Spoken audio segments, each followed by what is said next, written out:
Hello everyone, this is Hemastri, working as zoology lecturer in Sir CRR Women's College, Eluru. Now I am going to describe about the topic variations in Unit 5 Evolution in the paper Cytology, Genetics and Evolution. So let's start the topic. Introduction. In evolutionary terms, the differences between closely related organisms are termed as variations. So evolutionary terms లో క్లోజ్గా relate అయి ఉన్న organisms అంటే same species మధ్యలో మనకి కనిపించే డిఫరెన్సెస్నే మనము వేరియేషన్స్గా చెప్తాము. Thus, difference between individuals of the same species, subspecies or race can be called as variations. So ఇక్కడ ఏం చెప్తున్నారంటే సేమ్ స్పీషీస్కి ఆర్ సబ్స్పీషీస్కి కానీ రేస్లో కానీ మధ్యలో ఈ ఇండివిజువల్స్ మధ్యలో డిఫరెన్సెస్ అనేవి కనిపిస్తే మనము వాటినే వేరియేషన్స్గా చెప్తాము అని ఇక్కడ చెప్తున్నారు.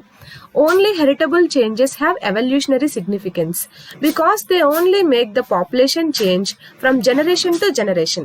సో ఇక్కడ ఏం చెప్తున్నాడంటే హెరిటబుల్ అయ్యే చేంజెస్ మాత్రమే ఎవల్యూషన్కి ఒక మంచి సిగ్నిఫికెన్స్ ఇవ్వగలవు అని చెప్తున్నారు. సో ఎందుకంటే ఈ హెరిటబుల్ చేంజెస్ మాత్రమే జనరేషన్ నుంచి జనరేషన్కి పాస్ అవుతాయి కాబట్టి పాపులేషన్స్లో మనకి మంచి ఎవల్యూషనరీ సిగ్నిఫికెన్స్ అనేది తెలుస్తుంది అనమాట. So variations, it can be of several types and can be classified into different ways based on the type of characters taken into account. So variations అనేవి మనకి జనరల్గా డిఫరెంట్ వేస్లో క్లాసిఫై చేశారనమాట. సో దేన్ని base చేసుకొని అంటే క్యారెక్టర్స్ని మనం తీసుకున్న ఫీచర్స్ని బేస్ చేసుకొని. సో అవేంటో ఇప్పుడు మనం చూద్దాం. సో ఫస్ట్ వన్ వచ్చేసి group variations. When one population of A species differs from the other, it can be termed as group variations. Example, African population of man is black, while European population is white.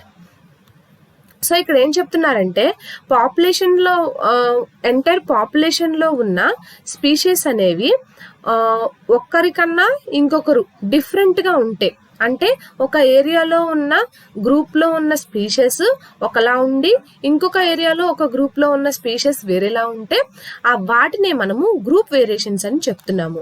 So example ఇక్కడ ఏమిచ్చారు, African పాపులేషన్లో man's వచ్చేసి black కలర్లో ఉంటారు, European పాపులేషన్స్లో చూసుకుంటే man's అనేవి white కలర్లో ఉంటారు అని మనకి చెప్తున్నారు. సో సెకండ్ వన్ వచ్చేసి individual variation. There are differences among the individual of the same population. So ఈ ఇండివిడ్యువల్ వేరియేషన్స్ లో కూడా సేమ్ పాపులేషన్ లోనే కొన్ని డిఫరెన్సెస్ ఉన్నాయి ఇండివిడ్యువల్స్ మధ్య అని చెప్తున్నారు. సో అవేంటో చూద్దాం. ఏ వచ్చేసి meristic variations. These are variations that can be counted in numbers. It is called meristic variations. So ఇక్కడ ఏంటంటే సేమ్ పాపులేషన్స్లో ఉన్న స్పీషీస్ అనేవి గ్రూప్స్గా చూసుకుంటే మనకి మెరిస్టిక్ డేటా ఇస్తారనమాట. సో ఒక గ్రూప్లో ఎంత కౌంట్ ఉంది, ఎన్ని స్పీషీస్ ఉన్నాయి అని కౌంట్ చేస్తారు. సో సేమ్ పాపులేషన్ మధ్యలో గ్రూప్స్ మధ్యలో ఉన్న కౌంట్ అనేది మనకి మెరిస్టిక్ వేరియేషన్స్లోకి వస్తుంది అనమాట. సో ఆ కౌంట్ ఏంటంటే గ్రూప్కి మధ్యలో చేంజ్ ఉంటుంది. సో ఆ వేరియేషన్స్ లో కూడా మనకి చేంజెస్ కనిపిస్తాయి అనమాట. సో బి చూసుకుంటే quantitative variations. Variations that can be measured in size or weight, such as tall versus dwarf animal, heavy versus light body, long tail versus short tail, etc. So ఇక్కడ quantitative variations అంటే మనకి ఏం చెప్తున్నారంటే ఈ variations అనేవి size ని కానీ wait ని కానీ మెజర్ చేసి చెప్తారు అంటున్నారు. అంటే మనకి టాల్ వర్సెస్ డ్వార్ఫ్ అంటే టాల్ డ్వార్ఫ్ డిఫరెన్స్ చూస్తారు. అంటే యానిమల్లో టాల్ ఉందా యానిమల్, డ్వార్ఫ్ ఉందా అని. సో హెవీ వెయిట్ ఉందా లైట్ వెయిట్ ఉన్న బాడీ ఉందా అని మెజర్ చేస్తారు. సో లాంగ్ టైల్ ఉందా షార్ట్ టైల్ ఉందా అని ఆ యానిమల్కి మెజర్ చేస్తారనమాట. సో ఇలా సైజ్ని వెయిట్ని మెజర్ చేసుకొని క్వాంటిటేటివ్ వేరియేషన్స్ని ఎక్స్ప్లెయిన్ చేస్తారు. సో సి వచ్చేసి qualitative variations. These include characters which depict identification quality of an individual. So ఇక్కడ క్వాలిటేటివ్ వేరియేషన్స్ అంటే ఆ ఇండివిడ్యువల్ క్వాలిటీని బేస్ చేసుకొని మనకి ఈ క్యారెక్టర్స్ని ఇంక్లూడ్ చేసుకొని క్వాలిటేటివ్ వేరియేషన్స్ని ఐడెంటిఫై చేస్తారనమాట. సో ఎగ్జాంపుల్ చూసుకుంటే presence or absence of spots, hair color, stripes, specialized feathers, etc. So same స్పీషీస్లో స్పాట్స్ కానీ సపోజ్ ఒక బర్డ్ని కానీ ఒక యానిమల్ని కానీ తీసుకున్నట్లయితే ఆ బర్డ్ మీద కానీ యానిమల్ మీద కానీ స్పాట్స్ ఆబ్సెంట్ అయి ఉన్నా, హెయిర్ కలర్ లో డిఫరెన్సెస్ ఉన్నా, స్ట్రైప్స్ ఉన్నా, స్పెషలైజ్డ్ ఫెదర్స్ ఉన్నా కానీ బర్డ్స్ లో, సో మనకి క్వాలిటేటివ్ వేరియేషన్స్ అనేవి మెజర్ చేస్తారనమాట. సో నెక్స్ట్ వచ్చేసి continuous variations which fluctuate above or below the average with intermediate stages. Example, in Indian population, some people have lighter skin, some darker, and all kinds of intermediate shades are also found. So ఇక్కడ continuous variations అంటే మనకి ఏం చెప్తున్నారంటే, ఈ variations అనేవి intermediate గా fluctuate అవుతాయి, అంటే కంటిన్యూస్ గా ఫ్లక్చుయేట్ అవుతూ ఉంటాయి అని చెప్తున్నారు. సో ఇక్కడ ఎగ్జాంపుల్ గా మనం ఏం చూసుకోవచ్చు అంటే, ఇండియన్ పాపులేషన్ లో కొంతమంది పీపుల్స్ లైట్ స్కిన్ ఉన్న వాళ్ళు ఉంటారు, డార్క్ స్కిన్ ఉన్న వాళ్ళు ఉంటారు, ఇంకా లైట్ డార్క్ అన్ని కైండ్స్ ఆఫ్ షేడ్స్ ఉన్న వాళ్ళు మనకి కనిపిస్తారన్నమాట. సో అవి చేంజెస్ అవుతూ ఉంటాయి. సో కంటిన్యూస్ గా ఒక కాన్స్టెంట్ కలర్ అనేది ఎవరికి ఉండదు. సో డిఫరెంట్ కలర్ షేడ్స్ అనేవి కంటిన్యూస్ గా మనకి జరుగుతూ ఉంటాయి కాబట్టి కంటిన్యూస్ వేరియేషన్స్ ని మనం ఇలా డిఫరెన్షియేట్ చేసుకుంటాం అనమాట. సో నెక్స్ట్ వచ్చేసి discontinuous variations. These variations deviate greatly from the average individuals. Example, white tiger, hornless calf and albino peacock. So ఇక్కడ ఏం చూసుకుంటే, డిస్కంటిన్యూస్ వేరియేషన్స్ అంటే ఇక్కడ మనం కంటిన్యూస్ వేరియేషన్స్ లో ఏంటంటే చేంజెస్ జరుగుతూ ఉన్నాయి. సో డిస్కంటిన్యూస్ వేరియేషన్స్ లో some of the different species లో మాత్రమే ఈ వేరియేషన్స్ అనేవి జరుగుతాయి అన్నమాట. అన్ని ఇండివిజువల్స్ లో జరగాలని లేదు, సో జరగవు కూడా. సో ఇవి కొన్ని ఈ యానిమల్స్ లోను, బర్డ్స్ లను, ఇలాంటి వాటిలోనూ మనకు కనిపిస్తాయి అనమాట. సో అవి నార్మల్ వాటికన్నా కూడా డిఫరెంట్ గా ఉంటాయి అనమాట. సో అవి ఏంటంటే వైట్ టైగర్, సో నెక్స్ట్ వచ్చేసి హార్న్లెస్ కాల్ఫ్ అండ్ ఇంకా albino peacock. So white tigers మనకి ఎక్కువ అమౌంట్ లో ఉండవు, సో అవి డిఫరెంట్ గా మనకు కనిపిస్తాయి. సో ఈ వేరియేషన్స్ అనేవి కంటిన్యూగా జనరేషన్ నుంచి జనరేషన్ కి పాస్ అవ్వడం లాంటిది ఏమీ జరగదు. సో ఎప్పుడైనా అప్పుడప్పుడు మాత్రమే జరుగుతూ ఉంటాయి అనమాట. సో ఈ హార్న్లెస్ కాల్ఫ్స్ కూడా, సో కాల్ఫ్స్ కి కూడా కొన్ని హార్న్స్ అనేవి ప్రొడ్యూస్ అవ్వవు అనమాట కొన్ని యానిమల్స్ లో. నెక్స్ట్ వచ్చేసి ఆల్బినో పీకాక్ అంటే వైట్ పీకాక్స్ అనమాట. సో ఈ వైట్ పీకాక్స్ ని కూడా మనం రేర్ గా చూస్తాము. సో నెక్స్ట్ వచ్చేసి based on the inheritance, variations can be classified into the following 2 types. So ఈ ఇన్హెరిటెన్స్ ని వైస్ చూసుకుంటే వేరియేషన్స్ అనేవి మనకి 2 types లో క్లాసిఫై చేశారని చెప్తున్నారు. అవేంటో చూద్దాం మనం. సో ఫస్ట్ వన్ వచ్చేసి somatic variations. These are produced in the body due to the effect of environment. So ఈ సొమాటిక్ వేరియేషన్స్ అనేవి ఎన్విరాన్మెంట్ ఎఫెక్ట్ ని బేస్ చేసుకొని మనం చేస్తాము. They are not heritable as they are not due to genetic change. Example, muscles of a wristle, weak individuals under starvation. So ఇక్కడ ఏం చెప్తున్నారంటే ఇవి హెరిటబుల్ కాదు అని చెప్తున్నారు. అండ్ ఇంకా ఇవి జెనెటిక్ చేంజెస్ కూడా కాదు అని చెప్తున్నారు అనమాట. సో ఎగ్జాంపుల్ గా మనకి మజిల్స్ ఆఫ్ ఏ వ్రిస్టిల్, సో వ్రిస్టిల్ యొక్క మజిల్స్ ని ఎగ్జాంపుల్ గా చెప్తున్నారు.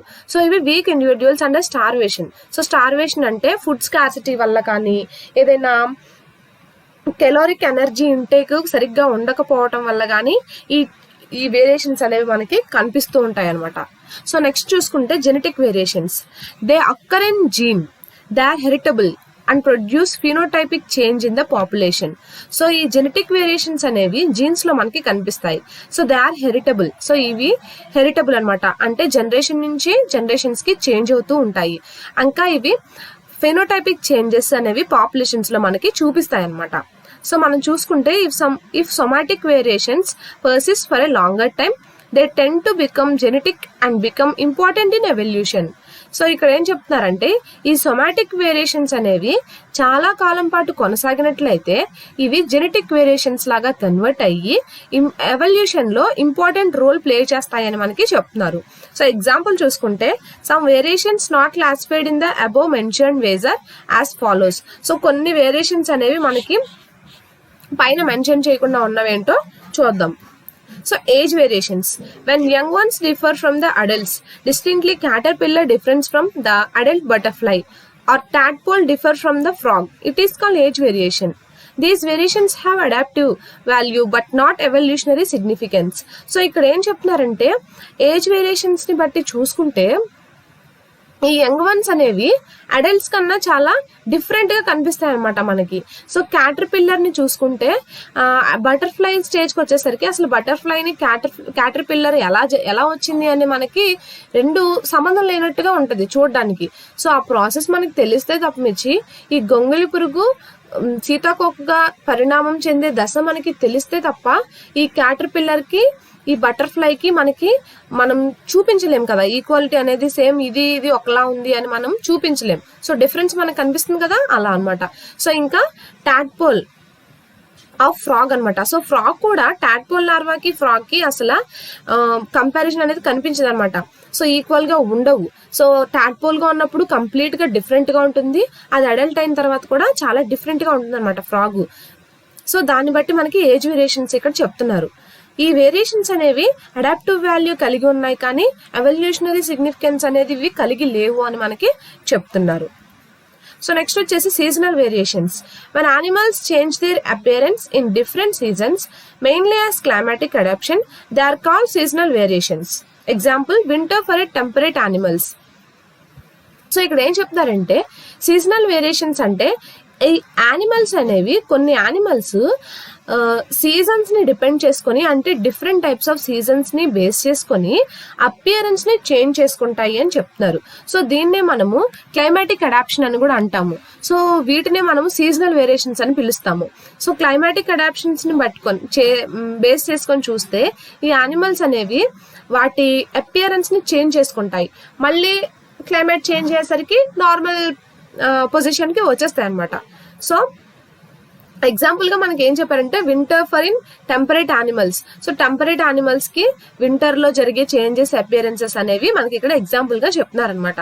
So habitat variations in secondary animals like sponges, corals, oysters as well as in plants, variations are produced due to local environmental influences of the particular habitat.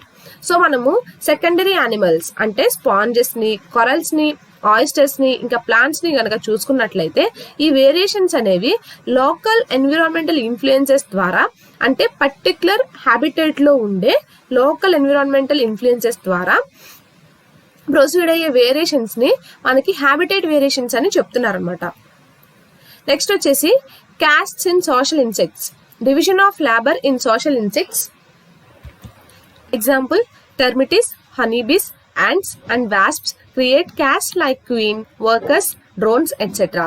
which have specialized organs to carry out a particular job in the colony. So castes in social insects అంటే కొన్ని insects వచ్చేసి ఏంటంటే honeybees, ants, వాస్ప్స్, టెర్మిటీస్ అంటే